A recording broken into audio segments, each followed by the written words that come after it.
Oh, Vanessa, the work that you have displayed in Nancy's home is just beautiful. Thank Surreal and a beautiful feeling.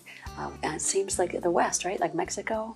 It is. It's deeply informed by the West, and then it also exists kind of in the realm of dreams and the imagination. Now, you teach rock climbing, is that what I heard? Yes, I had a past life for about 20 years as a rock climbing guide and instructor, and would leave every winter. The winters in Vermont can be quite long. Yes. For about 3 to 4 months, and guide and continue to do my work. And then it slowly evolved into going west to do artist residencies. So this past winter, for example, I spent a month on the Navajo Nation, which is the largest Indian reservation in America. It's approximately the size of West Virginia. And I did a residency there during the government shutdown, which was quite an interesting time to be there. But my work is deeply informed by just the landscapes of the West, where the sky meets the rock, those horizons that just have informed artists for generations upon generations. Right, and I saw the Georgia O'Keeffe on the way in. Yes. Oh my goodness. Yeah. Love her work. Right. Yeah. Similarly, that feeling. So, yeah, let's talk about your work. Well, first, let's talk about the space. The space is very special to you because it's where art's been being made for a long time. That is correct. So I'm fortunate to be in a studio that used to be my grandmother's, and she was a professional artist for over 5 decades, and she would spend her summers here. So this was really a studio for just the months of the summer. I would go into her studio when she wasn't here in the summer. She was outside Boston in Cambridge, and I would walk into her studio, and I remember I was like walking into a church, and that I wasn't supposed to touch anything or like yell or run around. It was just like this was grandma's space, and she was going to work, and to be like very respectful of that process. And I've in turn kind of taken it as a year-round studio. It's not fully insulated yet, but I have a little wood stove in that corner, and once I get it pumping, it can really warm up in here. But I feel fortunate because she worked in a variety of media, watercolor, acrylic, and then kind of finished in the last 20 years of her life in collage. And so I'm kind of following in her footsteps with this medium, but I'm doing it in a really different way. But she had such a beautiful kind of exempling of what it is to be a professional artist, and that dedication and respect for the process. And she has a saying that's in the top of the windows right there, that nothing in art is easy. And so I try to remember that. It's in your blood then, obviously. Yes. But you're taking it in a new direction. So I love that combination of having things informed by the past, but also very in your own present and in your own future. And so a lot of this is coming from your imagination too, not just the landscapes. I mean, where do you even get the imagery that you used? All over? So I've been collecting images now for about 13 years. And in that corner, I have a towering collection of magazines. People know now that there's a collage artist up on the hill. And so I'm fortunate that a lot of people give me, their whole collection. I just got the entire catalog of Vermont Magazine dating back to the late 50s. Oh my goodness. And so I source materials from all over, vintage and contemporary magazines, books, periodicals. I'm always looking. And since I travel a lot, I have like many opportunities to find images. Once I find them, I catalog them by theme, subject matter, color. Really? So I'm super organized because otherwise there's no way to organize thousands of images, right? So people or mood or color. So I have like masculinity, femininity, the theme of migration, the color purple, boats and kind of summer things. But what if something's both? What if it's masculine purple? What do you do? That would make it very hard for me. Well, eventually I make a new bag just for that. But it's probably like the first spark that I got when I saw it. That'll be kind of what I organize it by. Yeah. So are these pieces that you have here in process? Are they for sale? Do you sell online? So All of these that I have are in a state of completion right now. And some date back to 2010 up until the last month. So I sell, in my studio here, and then I'm represented by a gallery in Burlington called Soapbox Arts.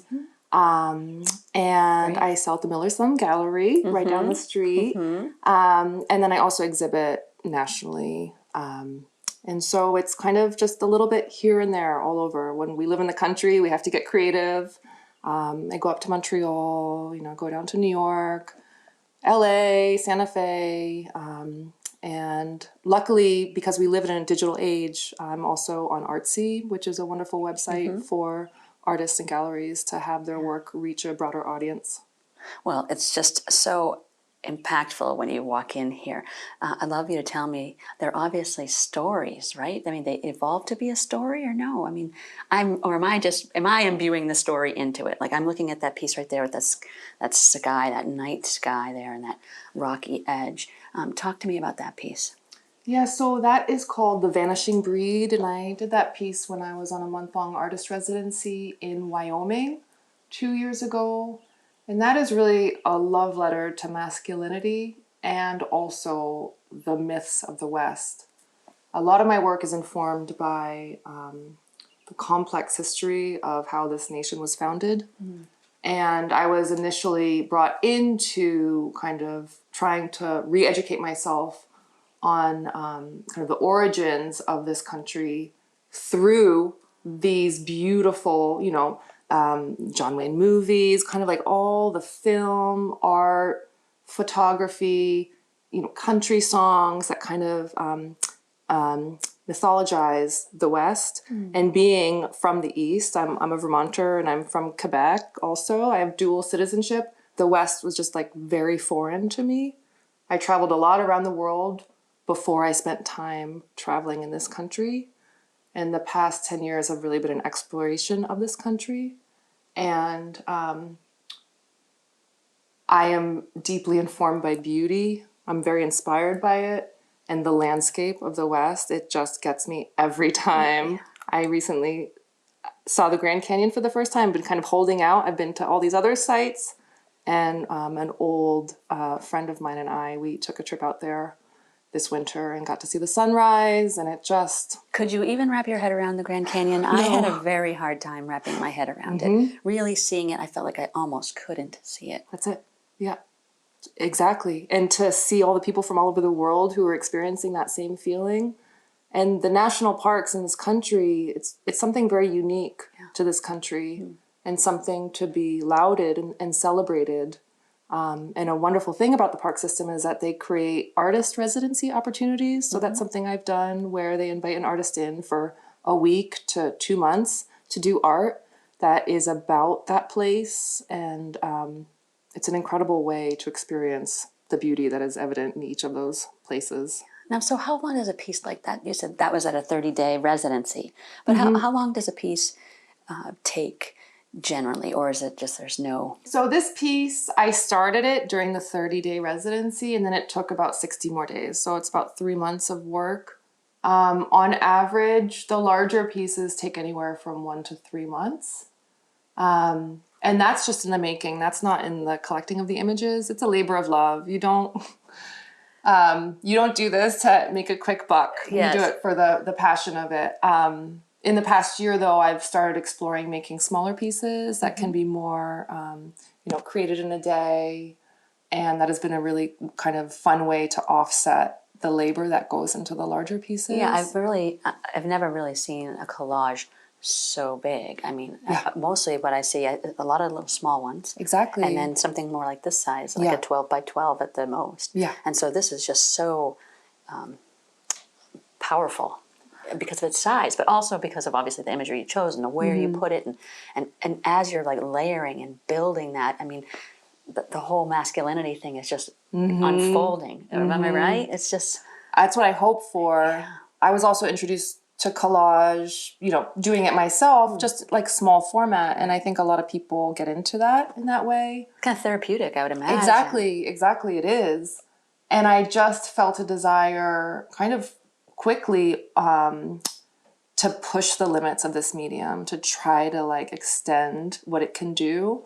And so I'm currently working on a piece at a friend's studio in Kentucky that is bigger than this. It's 7 by 9 feet. Wow. And I want to go even bigger. I just want to keep pushing myself to really find the edges of what is possible with this medium, because you really can do anything. Well, you know, with Nancy and Tim and how open they are, you could probably collage a whole side of their home or a whole wall. Wouldn't that be fun? Wouldn't that be fun? Yeah. You'd have to live with them, That's you know, but it's not a bad place for like to 6 to 12 months to complete it. Yes. We're thinking about, though, that almost looks like a mandala. Yes. In the way that you, like a prayer wheel of some sort. And yes. Is that influenced too by your time out in West, or? It is. So I did a piece that was in celebration of the coming of age ceremony for Navajo girls. That's called Kinelda. And that piece was donated to their permanent collection. And when I came back here, I wanted to do a piece for myself that was kind of the East, thinking about what coming of age ceremonies that I had in my culture, but mostly didn't have. It's just like you kind of just grow up and that's it. Yeah, exactly. And so this is really meant to be a celebration of femininity. It's called Ode to Femininity. So, you know, women at all stages of their life, from infancy to kind of end of life, reflecting and looking upon, you know, the years that one had. So it's a lot more, obviously, than just cutting out something and putting it on a canvas. Exactly. I mean, there's so much that's that's really influencing your work, and it's really very powerful, beautiful. Thank you. If people wanted to find your work now, what's the best way for them to see it besides driving to Vermont? Unless that's you can either come to the middle of nowhere in the Northeast Kingdom, and I will be here. But luckily, we have the internet, so I can be found at crinshawstudios.com. Okay. It's KRINSHAW Studios. I'm also on Instagram, and that's probably the best way, because that's just kind of like daily. This is what I'm thinking about. This is what I'm doing in the studio. And that's at Crinshaw Studios. Yeah. And a great community that you've been able to find now with art. I mean, the internet has made it amazingly wonderful for artists to connect, to be influenced to. It's fabulous. Yes. Well, thank you for sharing your studio. It's so been much. A pleasure. I appreciate you coming out here. Yeah, and good luck with your store, girl. Thank you. Power. Yeah. Thank you. Thank you.